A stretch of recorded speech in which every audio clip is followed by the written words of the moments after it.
Guys, আজকে আমি একটা ছোট্ট জনপ্রিয় মাল্টিপারপাস মিটার নিয়ে আলাপ করব। এই মিটারটা হচ্ছে HTC-1 হাইগ্রো টেম্পারেচার মিটার। এটাকে টেম্পারেচার হাইগ্রোমিটার বা থার্মো হাইগ্রোমিটারও বলা হয়।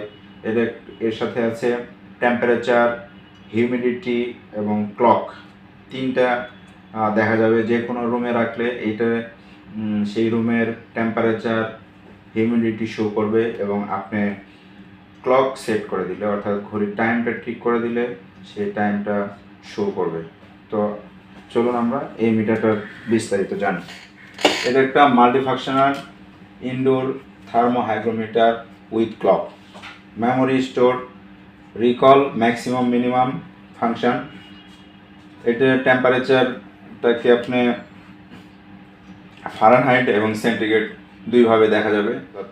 12 ঘন্টা 24 ঘন্টা ফরম্যাটে আপনি টাইম সেট করতে পারবেন। বিল্ট ইন এর ভিতরে একটা সেন্সর আছে, যে সেন্সরের মাধ্যমে আপনার রুমের টেম্পারেচার এবং হিউমিডিটি সহজেই নির্ণয় করে। আর এটার কোয়ালিটি মাশাআল্লাহ খারাপ না, ভালো কোয়ালিটি। তো এই ছোট্ট একটা মিটার কীভাবে এটা অপারেট করতে হয় চলুন আমরা সেটা দেখি। প্রথমে আমরা আনবক্সিং করি মিটারটা। এরকম একটা ছোট্ট ব্লিস্টারের মধ্যে থাকে ছোট্ট। তো এখানে বের করি, এখানে একটা ইউজার ম্যানুয়াল আছে, চায়না ইউজার ম্যানুয়াল। এই হচ্ছে মিটার, আর এর সাথে থাকে একটা ব্যাটারি। তো এগুলো সরে রাখি। হচ্ছে মিটার আর এর সাথে থাকে একটা ব্যাটারি। তো চলুন কীভাবে এটাকে ইউজ করব। এই লেখাজোখা যেগুলো দেখা যাচ্ছে সেটা হচ্ছে উপরে একটা স্ক্রিন প্রোটেক্টর দেওয়া আছে, স্ক্রিন দেওয়া আছে। সেই স্ক্রিনের উপরে লেখা, যে এই লেখাগুলো এখানে আমরা ফিজিক্যালি দেখব। এটা যেহেতু স্ক্রিনের উপরে, আমরা এই স্ক্রিনের প্রোটেক্টরটা তুলে ফেলি। স্ক্রিন প্রোটেক্টরটা তুলে ফেললাম।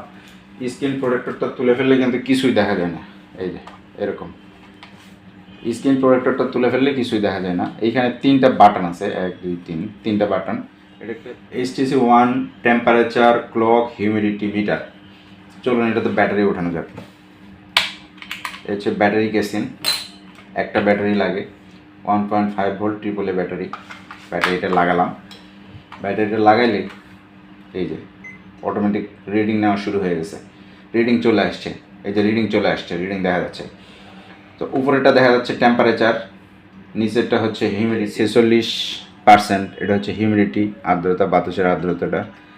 আর এই পাশে হচ্ছে 12.00, এটা হচ্ছে ঘড়ি। তো আমরা এটাকে ঠিক করতে পারি, অ্যাডজাস্ট করতে পারি।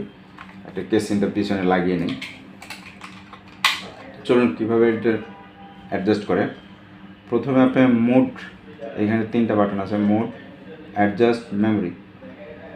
মোড বাটনটাকে চাপ দিয়ে ধরতে হবে। মোড বাটনটাকে চাপ দিয়ে ধরলে এই টাইমের এইখানে মিনিট অপশানটা বিপ করতে থাকবে, ওঠানামা করতে থাকবে। তখন এখানে এডিজে লেখা অ্যাডজাস্ট বাটন, এটা দিয়ে টাইমটা ঠিক করতে পারবো। তো এখন বাজে 4টা 2 মিনিট। এখন মিনিটটা দিলাম 2-এ, আবার মোড বাটনের চাপ দিলাম। এখন 12টাকে আমি 4টা 2। এই যে এখন আমার ঘড়িতে 4টা 2 বাজে। তো 4টা 2 আমি করে ফেললাম। এখন আবার মোডটাকে দিলে এখানে 12HR দেখাচ্ছে, অর্থাৎ 12 ঘন্টা পর পর টাইমটা চেঞ্জ হবে, মানে 12 আওয়ার দেওয়া আছে ফাংশনটা। তারপর এখানে ডেট আছে, ডেটটাও ঠিক করতে পারবেন।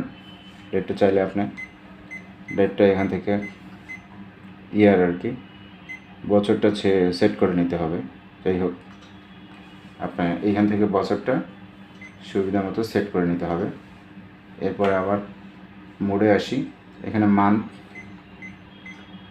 মাসটা আপনি এখান থেকে সেট করে নেবেন। তারপরে আবার টিপ দিলে ডে কত দিন চলে সেটা সেট করে নেবেন। এরপরে আবার ক্লিক করলে আপনি টাইমে চলে আসলেন, সব ঠিকঠাক। এখন আপনি এইভাবে রাখলে আপনার ঘড়িও চলবে, টেম্পারেচার দেখতে পারবেন, হিউমিডিটি দেখতে পারবেন। এটাকে আমরা ওয়াল ক্লকও বলতে পারি, কারণ এটা ওয়ালে ঝুলায় রাখলে এই যে এখানে ঝুলানোর একটা ছিদ্র আছে, তো এটা দিয়ে আমরা ওয়ালে সুন্দর মতো ঝুলিয়ে রাখতে পারি। এভাবে ঝুলিয়ে রাখলেও এটা রিডিং দেখা যাবে। আর এটাকে আমরা ডেস্ক টেম্পারেচার মিটারও বলতে পারি। এই যে এটা সুন্দর পিছনে এই যে ক্লিপ আছে, এটা দিয়ে সুন্দর এখানে ডেস্কেও রাখা যায়, ডেস্কে রেখে দিলেও সুন্দরভাবে দেখা যায়। এই হচ্ছে এটার কাজকর্ম। আর এটা হচ্ছে এটার বর্ণনা। তো এটা সরি, যেটা বলতে ভুলে গেছি সেটা হচ্ছে এইটা -50 থেকে 70 ডিগ্রি পর্যন্ত আপনার টেম্পারেচারটা দেখাবে অটোমেটিক্যালি। যদি অনেক শীতের কোনো ঘরেও রাখেন, -50 ডিগ্রি থেকে আপনার অনেক টেম্পারেচার 70 ডিগ্রি পর্যন্ত হাই টেম্পারেচার এই পর্যন্ত মেজার করতে পারবেন। এর চেয়ে বেশি হলে হয়তো এটাতে পড়া যাবে না, এটাতে দেখা যাবে না। তো এই হচ্ছে মিটারের আদ্যপান্ত বলে দিলাম, আবারও বলছি। এটা হচ্ছে একটা হাইগ্রোমিটার, এটার টেম্পারেচার এবং হিউমিডিটি সাথে ক্লক আছে। এটার মডেল নাম্বার হচ্ছে HTC-1। এটা একটা চায়না মিটার। আর এটাকে ডেস্কে রেখেও ইউজ করা যায়, এটাকে ওয়ালেও হ্যাং করে রাখা যাবে। সবাই ভালো থাকবেন, সুস্থ থাকবেন। আসসালামু আলাইকুম।